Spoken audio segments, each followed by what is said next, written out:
Fala turma, tudo bem? Meu nome é Daniel, sou cirurgião bucomaxilofacial aqui da Neolife, Clínica Odontológica. Estou aqui hoje com o Dr. Elmo, que é o nosso médico anestesiologista parceiro, responsável pelas sedações endovenosas dos pacientes aqui da clínica.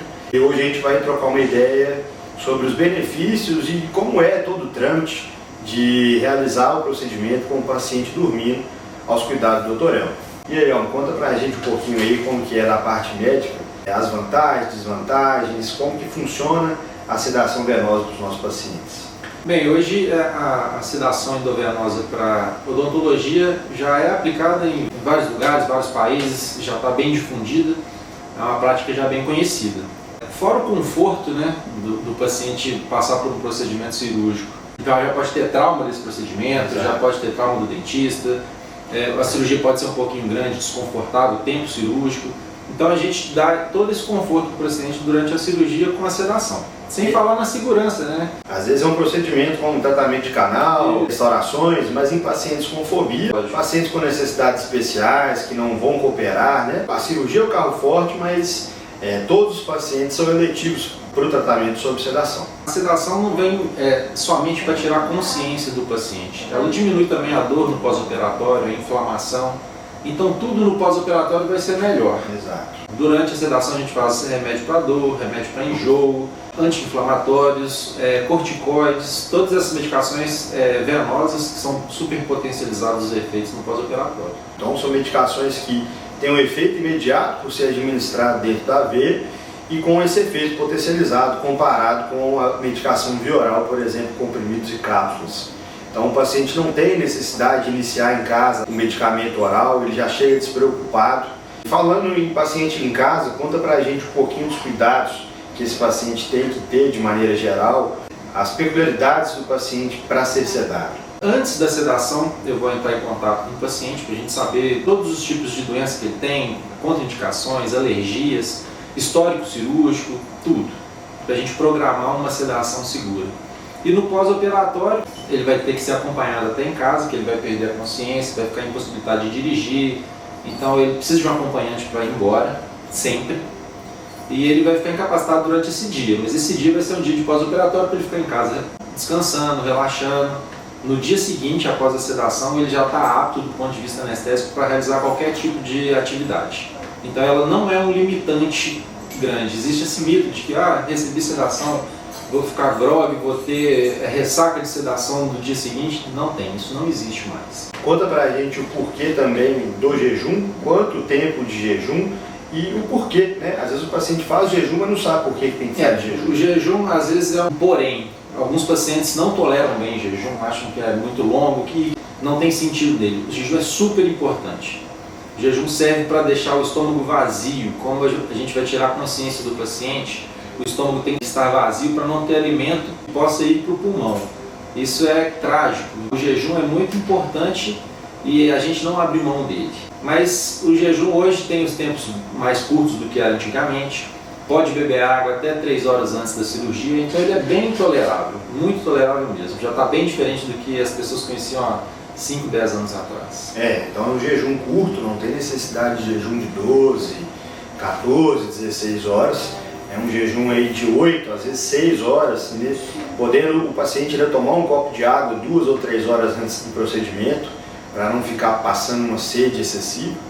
E como o Dr. Elmo explicou, é uma segurança para o paciente, né? Obviamente para os profissionais, mas principalmente para o paciente, para não ter risco do que está no estômago e para o pulmão e o paciente ter uma complicação complexa e grave, podendo colocar um risco de óbito para esse paciente.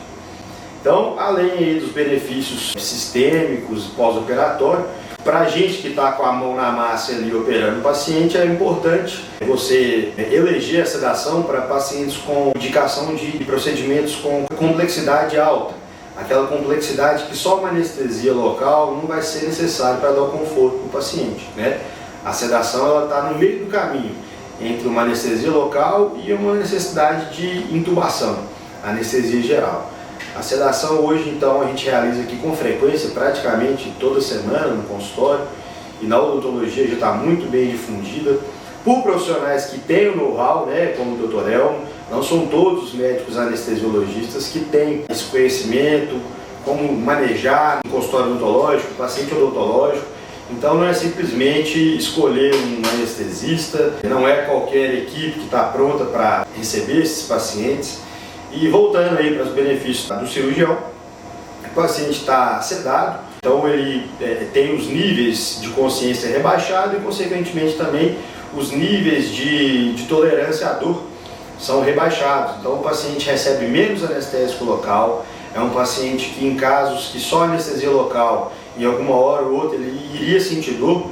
Nesses casos o paciente não sente absolutamente nada com anestesia local associada à sedação venosa. É um paciente que não se lembra do procedimento, então ele não cria um novo trauma na cabeça dele ou não reforça um trauma prévio, como o Dr. Elmo falou, o paciente já traumatizado por N motivos prévios aí, né? A gente consegue trabalhar com segurança, previsibilidade, agilidade e o maior conforto possível para um paciente. Não existe nada melhor do que isso em nível ambulatorial. Esse é um diferencial aqui da clínica e é um diferencial para os nossos pacientes que precisam e gostariam de ser submetidos a diversos procedimentos sem a consciência plena, né? Dormindo, literalmente roncando. E nós temos aqui todos os equipamentos necessários, temos o monitor que faz a aferição dos sinais vitais do paciente durante todo o procedimento, temos o balão de oxigênio, né? Estamos instalados dentro de um hospital com pronto-socorro 24 horas, né? Eu sou do corpo clínico do hospital, então o acesso é muito fácil, né? A gente não tem que se locomover praticamente de uma clínica para um hospital. A gente já está dentro desse complexo com toda a estrutura possível. Então tudo isso é mais segurança ainda para o nosso paciente. Perder o mito de que a sedação com odontologia aumenta os riscos e eventuais complicações, muito pelo contrário. Além de dar conforto, o médico anestesista está aqui com equipamentos de emergência, diminui muito a chance de ter qualquer complicação, né? Exato. O tempo cirúrgico diminui, a pressão do paciente fica estável, a frequência cardíaca. Então, em alguns pacientes que são mais frágeis, é importante até manter a sedação leve e ter o anestesiologista acompanhando, mesmo com a sedação mínima, para ter segurança nesse mesmo procedimento. Muito mais segurança você ter um médico do seu lado, preocupado com a parte médica, e um dentista preocupado com a parte odontológica, cada um preocupado com a sua área, dividindo responsabilidades, do que às vezes uma sedação inalatória com gás, que o próprio dentista que está operando o paciente controla aqueles níveis de gás hilariantes, enfim. É uma segurança de ter um médico com todo o equipamento do nosso lado e o paciente só tem a ganhar. Como o Dr. Elmo falou, a famosa pressão alta, a hipertensão arterial sistêmica, uma das doenças mais acometidas aí no nosso país, né? Principalmente em pacientes acima aí da terceira, quarta década de vida, dos 40 anos para cima, é muito comum. A pressão alta ela pode predispor o paciente a um sangramento maior transoperatório, um aumento da frequência cardíaca, um aumento da pressão arterial e, consequentemente, alterações de nível sistêmico, por exemplo, uma perda de consciência, um estresse desnecessário. E com o médico anestesista na sedação é tudo controlado.